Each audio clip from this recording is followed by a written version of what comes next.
When I think of pilgrims, I think of what I was taught in elementary school and history class.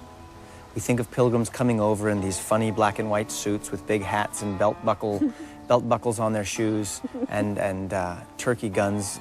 No. Who were the pilgrims?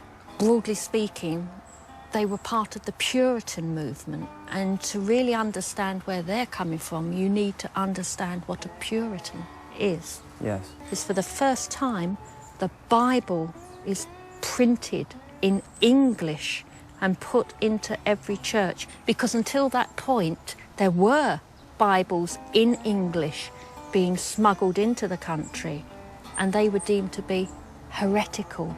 You could be burned for having an English Bible. And what was the fear of having English Bibles in the hands of the people?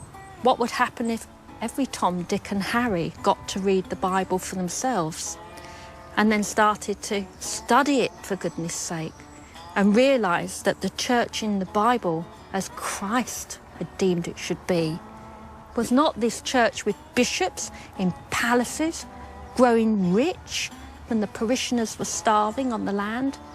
People would then hold them accountable. Precisely. And they didn't want that. And as soon as the Bible was in English, that started to happen. For the first time, these people got Bibles in English that they could hold and study in their own hands, in their own homes, with their children. This to them was worth more than anything else, even more than their own life, because this was God speaking to them. And it got to a point that by 1593, there was an act against Puritans brought in. And under that law, it became illegal to be a Puritan.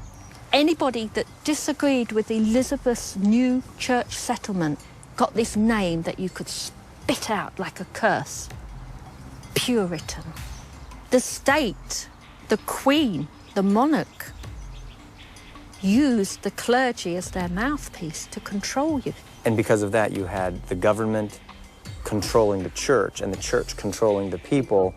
And so that's where you have the tyranny and the oppression that you can't get away from. And the thought is coming to them, if this church can't be purified, maybe we should just separate ourselves away from all this unholiness. That's where the word separatist comes from.